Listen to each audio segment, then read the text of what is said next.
ใจจังเนี่ยตอนนี้ดีเลยใจคือก็ตัดได้อยู่เมืองกุ้นเลยคือไม่รู้เอาเลยคือพี่น้องนั่นมีเอาใจเหรอวันก็วันก็ตายแต่เสืออ้าวกินยาก็เจ้าก็ขเชียงอยู่ใจเมียอ้า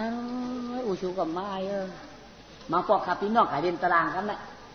ขับพี่น้องทำพิษกันตั้งน้ำเลี้ยงจับมันมีนื่นเขาสับไก่เหี้ยมขับพี่น้องก็นั่งเลี้ยงจับเมียเขาสับเหี้ยมเอาขึ้นขึ้นมาเห็นก็เฮ็ดขับพี่น้องให้ขึ้นมาเมียเมียอย่างใจ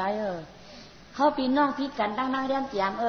นั่งเลี้ยงจับมีลื่นเหี้ยมหลวงมาเหี้ยมหาพี่น้องห้อยมือสับปอห้อยผ่ามือแกมาสับปอพวกเชียงเมีย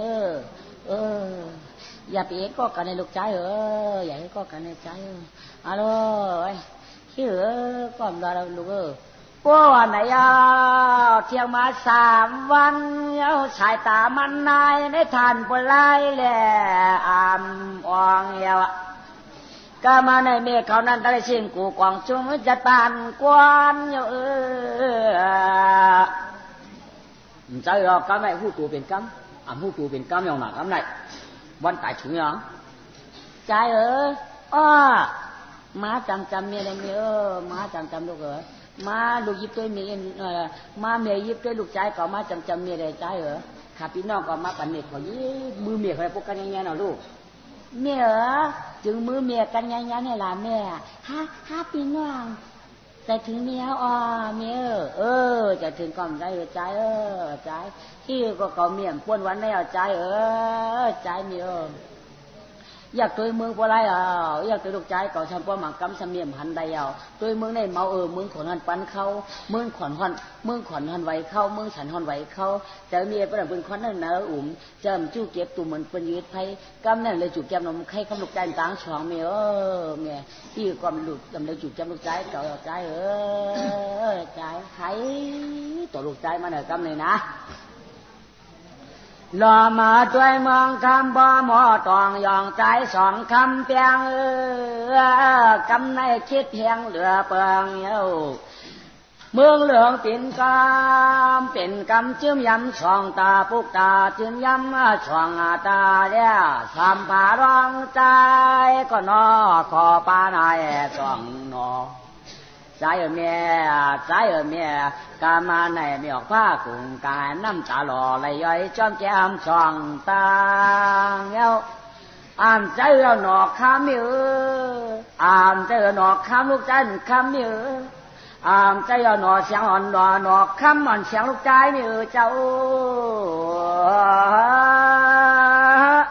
กามาในหิวก็วันในอนิจจามรณกรรมเชียงเลียวพอสมก็ตายานเมื่อนามาเจมันอีว่าการกูลูกใจเมตโตผ่านไปยาวก็เมียเจตายเอาใจคำเตียงตัวเมืองเรียกหนีกำแกงชุกวายตัวฉันไว้มีเรียกหนีเข็มกะลาโอ้เจอใจปามังชาลูกใจเมียยินผ่านยังตัวลูกใจงานคำหนุ่มนอนไปหู้สั่งละอาสา6 ปีเตียน6 ปี7 ปีเตียนมาวัน9ลูกใจเมียต่างช่องเมียยินมองเจอในจำชวนใจ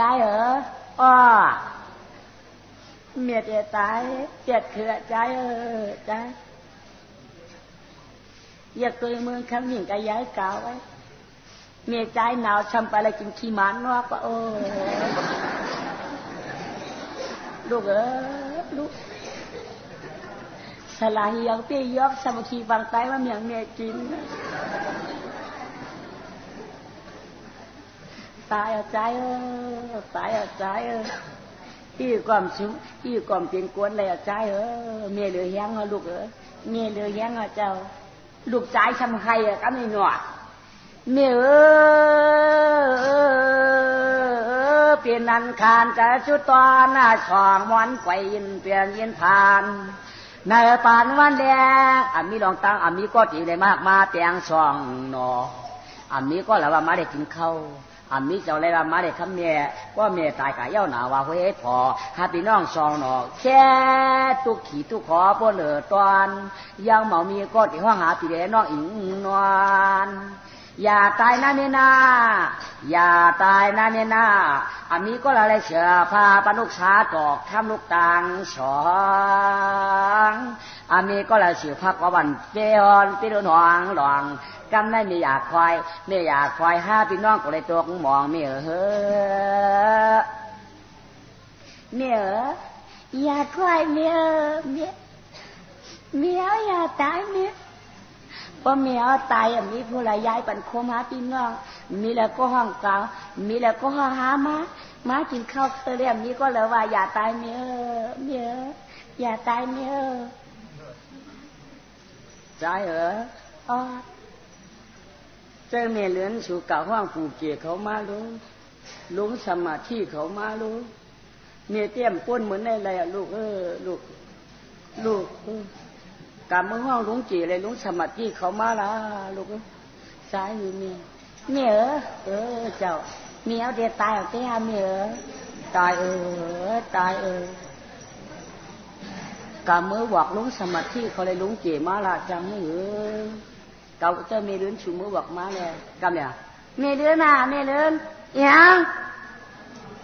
กำมือบอกลุงสมาธิได้ลุงจีมาค่ะว่าบอกไม่หังเมียเจตายค่ะอ๋อเจตายที่ห้า